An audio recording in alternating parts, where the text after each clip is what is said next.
Hi hello నమస్తే. నేను మీ ఎడపా Vineet.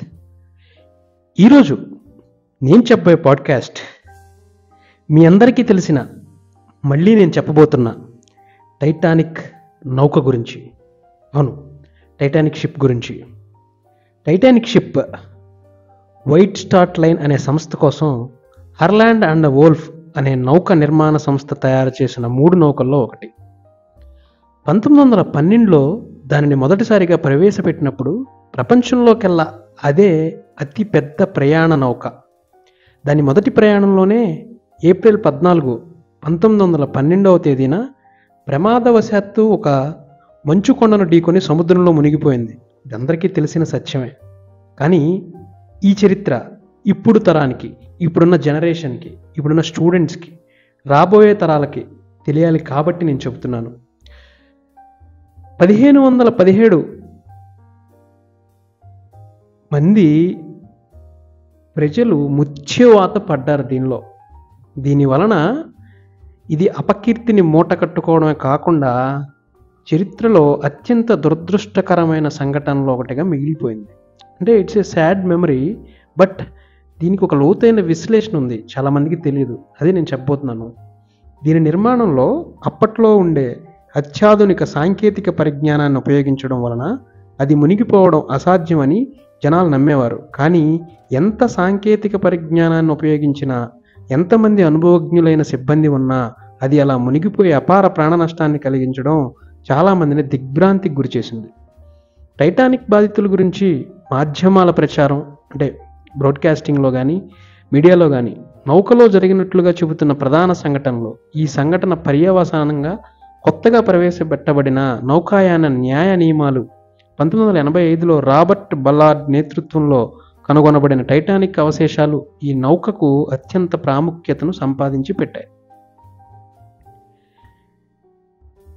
Titanic నౌక వైట్ స్టార్ లైన్ అనే సంస్థ కోసం ఐర్లాండ్లోని బెల్ఫాస్ట్కి చెందిన హర్లాండ్ అండ్ వోల్ఫ్ అనే నౌక నిర్మాణ సంస్థ తయారు చేసిన 3 నౌకల్లో ఒకటి. వైట్ స్టార్ లైన్ ప్రధాన పోటీదారైన కునార్డ్ లైన్స్ లుసిటానియా, మౌరిటానియాకు పోటీగా తయారు చేయబడింది. టైటానిక్, దీని సోదర నౌకలైన ఒలింపిక్, త్వరలో నిర్మించబడే బ్రిటానిక్ నౌకలు కలిపి ప్రపంచంలో అతి పెద్దవైన విలాసవంతమైన నౌకలుగా పేరు తెచ్చుకోనున్నాయి.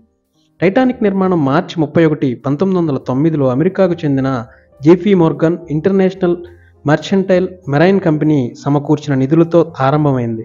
దీని ప్రధాన శరీర భాగం, అంటే దీని హల్ 1911 మే 31కి పూర్తయింది. ఇతర విడిభాగాలు కూర్పు మార్చి 31, 1912కు పూర్తయినాయి. ఇది 882 అడుగుల 9 అంగుళాల, అంటే 269 మీటర్ల పొడవు, 92 అడుగుల 6 అంగుళాలు, అంటే 28 మీటర్ల వెడల్పు, నీటి తలం నుంచి 60 అడుగులు, అంటే 18 మీటర్ల ఎత్తులోనూ ఉండేది. ప్రయాణికులు, నౌకా సిబ్బంది మొత్తం కలిపి ఇది 3547 మందిని మోయగలదు. దీని ద్వారా అప్పుడు ఉత్తరాల బట్వాడా జరుగుతుందో దీనికి రాయల్ మెయిల్ స్టీమర్ అనే పేరును కూడా తగిలించారు. అప్పటి నియమాల ప్రకారం ఈ నౌకలో సరిపడా లైఫ్ బోట్లున్న నౌకలోని ప్రయాణికులందరికీ అవి సరిపోలేదు అని అంటారు. వీటి యొక్క విశేషాల్లోకి మనం వెళ్తే, ఆ కాలంలో టైటానిక్ నౌక విలాసంలోనూ సౌకర్యంలోనూ దాని ప్రత్యర్థి నౌకలన్నింటినీ తోసి రాజింది. అంటే చాలా తోపు అని అర్థం అనమాట. మిగతా ఏవి వీటికి దగ్గరలో కూడా లేవు అని అర్థం అనమాట. అంత సౌకర్యవంతమైన నౌక అది. నౌకలోనే ఈత కొలను, వ్యాయామశాల, టర్కిష్ బాత్, 2 తరగతుల ప్రయాణికులకు గ్రంథాలయాలు, స్క్వాష్ కోర్టును కలిగి ఉండేవి. మొదటి తరగతిలోని ఉమ్మడి గదులు ఖరీదైన చెక్కతోనూ ఆకర్షణీయమైన అలంకరణలతోనూ నిండి ఉండేది. మొదటి తరగతి ప్రయాణికులకు కెఫే పర్షియన్, అంటే శైలిలో వంటకాలు లభించేవి. ట్రెల్లీస్ అలంకరణలు చేయబడ్డ కొద్దిపాటి సూర్యరశ్మిని ప్రసరింపచేసి వరండా డైనింగ్ హాల్లో ఉండేలా చేశారు.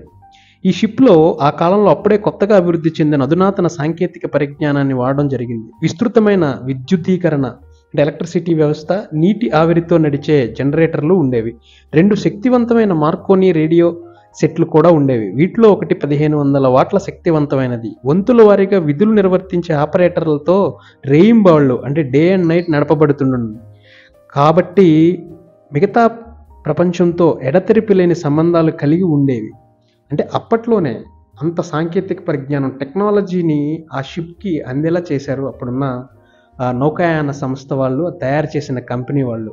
ఆ కాలంలోనే టైటానిక్ నౌక ఎంత గొప్పగా చేయబడిందో మనం చూసాం కదా. కానీ 1912 ఏప్రిల్ 14 ఆదివారం రాత్రి చలికి దాదాపుగా గడ్డకట్టుకుపోయే ఉష్ణోగ్రత, సముద్రం నిశ్చలంగా ఉంది. చంద్రుడు కనపడడం లేదు, ఆకాశం నిర్మలంగా ఉంది. గత కొద్ది రోజులుగా మంచు కొండల గురించి వైర్లెస్ ద్వారా సమాచారం అందుకుంటున్న నౌక కెప్టెన్ స్మిత్ నౌకను కొద్దిగా దక్షిణం వైపుకు మళ్లించమని సిబ్బందిని ఆదేశించాడు.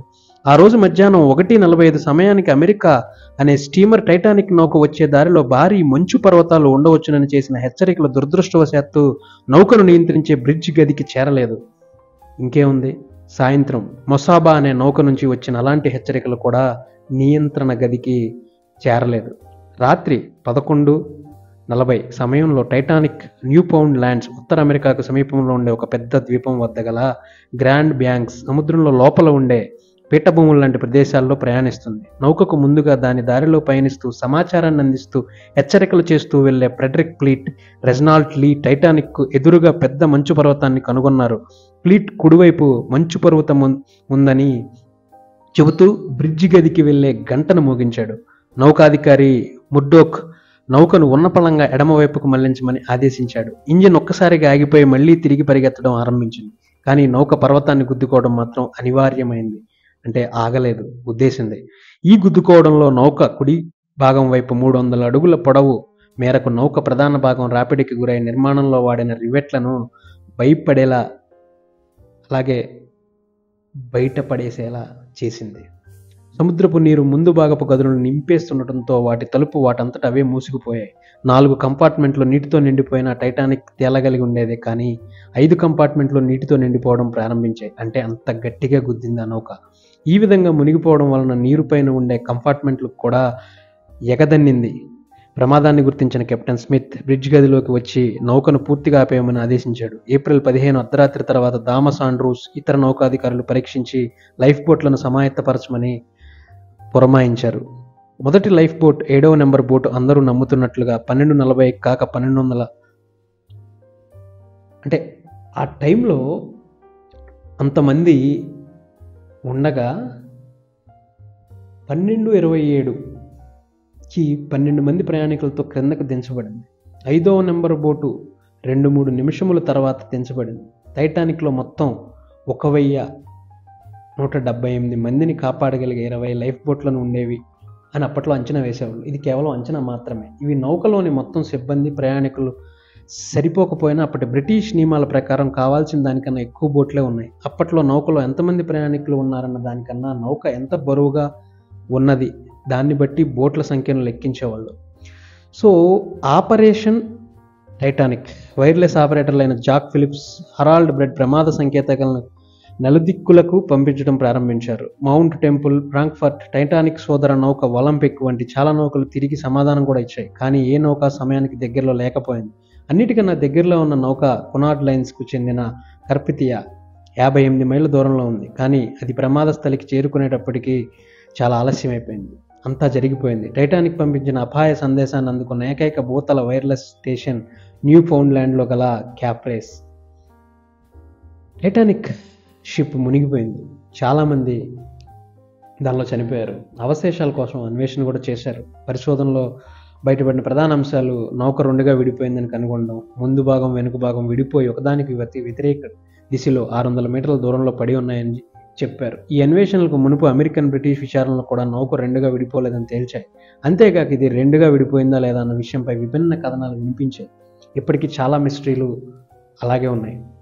ఇకపోతే టైటానిక్ విషయంలో ఆ సంఘటన ఆధారంగా నవలలు, అనేక సినిమాలు, టైటానిక్ ఒక లవ్ స్టోరీ అనేది కూడా మనకు స్ట్రీమింగ్లో ఉంది. కాబట్టి దీని మూల గ్రంథాలు ప్రమాదం జరిగిన తర్వాత అనేక విధాలుగా చెప్పుకోవడం, టైటానిక్లో ప్రయాణించిన వ్యక్తులు కలిసి పరిశోధన చేసి అసలు నౌకలో ఏం జరిగిందో వర్ణించిన సన్నివేశాలు ఇలా ఎన్నో ఉన్నాయి. కాకపోతే నేను దీని గురించి ఒకటే చెప్తున్నా ఈ తరానికి, అంటే మన ముందు జరిగిన సంఘటనలు, తప్పులు మరో తరానికి ఎంతో కొంత గొప్ప సందేశాన్ని ఇస్తాయి. కాబట్టి మళ్ళీ ఆ తప్పు జరగకుండా చూసుకోవాలి.